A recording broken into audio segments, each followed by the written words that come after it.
Hey guys, it's Elise here. I am doing my first video and my first tutorial ever. So I'm really excited and extremely nervous of what I'm gonna think about myself on camera, and I'm trying not to overthink it, but it's kind of hard not to. I don't know why. It's weird to tape yourself.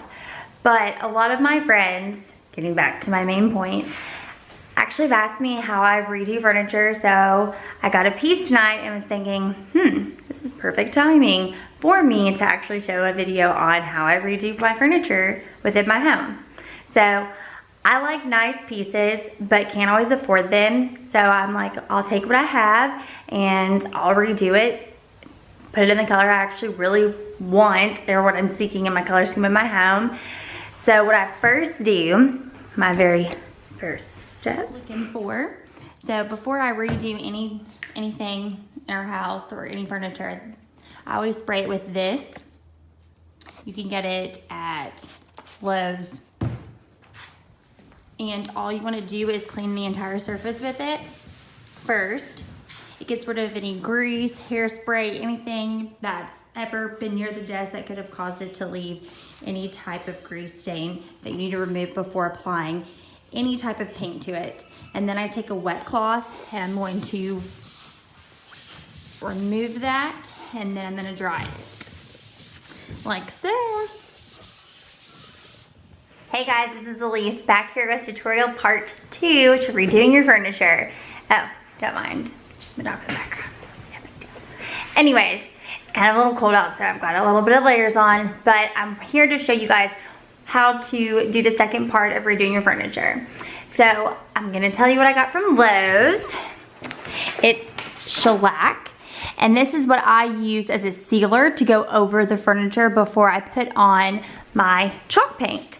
It usually is a couple hours to dry. I usually do it like the night before so that I can just go ahead and have the whole night for it to be sealed off.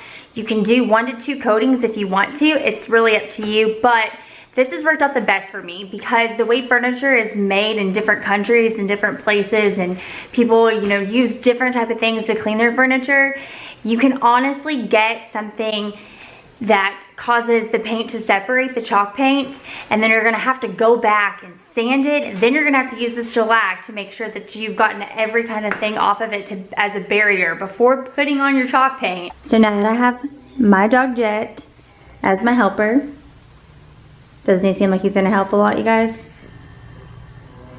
Gosh, so nice to be a dog. Anyways, I'm gonna put my paintbrush in the shellac and I'm gonna follow the grain of the wood. That's what I always do, is just always follow the grain of your wood. And you just need a little light coating, that's it. It's pretty simple. This is like the easiest part, I'd say.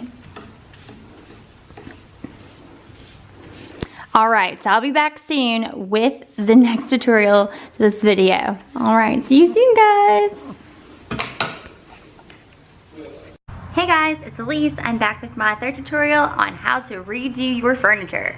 We're on the painting. Yes, we've made it. So, normally you want to at least do 2 coats of paint, maximum about 3, depending on how deep you want the color to be.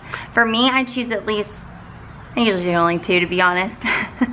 So let's go ahead and see what all you're gonna need for this painting job. So obviously you're gonna need paint. I know, shocker. But here's a little tip. So when you get new brushes, what you wanna do is put them under water, and then you wanna take them out into a concrete base, like out there, and you wanna scrub really hard. That way you get all the loose bristles out so that they don't get stuck on your paint job. All right, next, you gotta make sure you stir your paint. I know, odd, huh? So you wanna stir your paint up really, really, really good. So I'm gonna show you what I'm doing right now. So I already did my first coat on this desk that I'm redoing. I did buy some new knobs, which I'm real pumped about. And I'm actually mixing 2 colors together. So if this is something you're interested in, I'm gonna let you know what colors I'm using. So this is the Annie Sloan paint. It's the duck egg. I will definitely put this off to the side so you all can link this. And then I'm mixing also my all-time favorite, French linen. I only need a little bit of that one, so I'm gonna show you how much I mixed to create that color. So I kind of just eyeball obviously I'm gonna use more of the duck egg. So I just do a little bit right there. Okay, put a little bit there. And then I mix a little bit of the French linen. All right. And then all I'm gonna do next is obviously mix the colors together so they create that color. I love grays, so anyone that's interested in any kind of grays, yep, I'm gonna be your go-to girl, I promise. So honestly, you don't really need that much paint at all.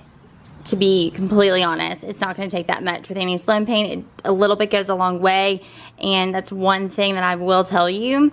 And now when it starts to get thick and dry up, I always add a little bit of water to my brush, so I make it a lot easier. So I let this for you guys so that you can see what I'm doing. So I just kind of paint across. I just go like with the grain, but I kind of just go with the flow about it. All right, I wanted to make sure I showed you the water portion. So it's looking a little clumpy to me, and I'm trying to make sure that it separates well. So what I do, let me flip it. Okay, what I do is I just pour a little bit of water, okay? That's it. So a little bit on my brush, okay? And then, let's go back this part. It makes like a world of difference. It's just like, it starts to spread a lot easier. It's not as clumpy, not as thick. So what I forgot to tell you guys, please don't use that size brush when you're painting over that big of a surface. Get a multi-pack of different size brushes. It'll take you forever and it'll hurt your wrist, so don't do that. I just wanted to show you with a smaller brush. This size is even a little bit smaller than I would recommend for doing an entire top surface. I would go a little bit larger than the 2 inches. It's just gonna take a little bit longer, and you don't need to take more time than necessary. We all have stuff to do. So that smaller brush would be something that you would use like at the bottom of that surface. Pretty common knowledge, just wanted to make sure you didn't go out there hurting your hand, okay? Hey guys, it's Elise, and we're back with tutorial part 4. I just had to look back at the camera to see which part we were on. True story, you forget. Taking breaks, what can you say? Anyways, so we're on the part where you seal off your paint. That way, that it is okay when people touch it or you lay stuff on it, it stays sealed off. So once you seal off your paint, the only way to go back is to, sad to say, sand it down and restart. So make sure everything looks good, okay? That the paint job you did, you're okay with, okay?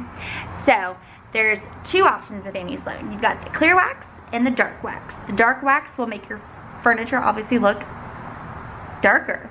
So I go with the clear wax because the paint job I'm done, kind of like it. I'm good with it. So I want it to be clear. So you can add 1 clear wax coating followed by another clear wax coating, okay? And then wait 24 hours, and then you can sand it down to distress it, unless you just like the color and the way that it looks. Then you're good to go and you're all done, okay? So now all I'm gonna do is show you how to apply that wax. All right, how this works is you're going to definitely need some clean cloths. All right, clean cloths. You can get these at Lowe's, and obviously you don't want anything in your way. Clearly not. That's not cool. So, and you're going to need a brush, and you're going to need the clear wax. Okay. All right, I got a big bottle. They come in smaller ones if you want, but if you got a big one, that's perfect. Good. So I kind of rub off a little bit onto my plate so that I don't use too much of it, and I use a circular motion like this. Don't do a lot of surfaces at once because you want to make sure you don't have a tacky feel. If you feel something tacky, you need to go back over it with another side of your clean cloth. I use my corner, swipe, swipe again, and again. This is the only way to seal off your paint correctly, and you want to make sure you don't leave any residue. Hey guys, it's Elise. I'm back showing you guys how to sand down your furniture piece. So, I personally decided that I wanted to place a clear wax, then distress, and then you want to place another clear piece of wax over top of the furniture. Now, you can distress it after painting it if you would like to, then seal it off with a 2 minimum wax coating. Now, I did my wax coating, now I'm distressing it, and then I'm going to put another seal over it so that nothing gets messed up with my furniture piece. So you want to use a 200 to 220 grit paper or a sand sponge to distress it. Now obviously when distressing, you want to make sure you pick the edges that will automatically be distressed over time and wear of using the furniture. And that is obviously going to be around the ridges and the edges. So just an FYI, you don't need to apply too much pressure whatsoever. So I'm just going to show you a little bit how you do it, okay? It is super easy. So when I say the corners, I really just mean the corners. So I started doing this down earlier, and you just literally, it's just a little bit. You honestly don't even have to apply very much pressure. It's gonna help smooth it.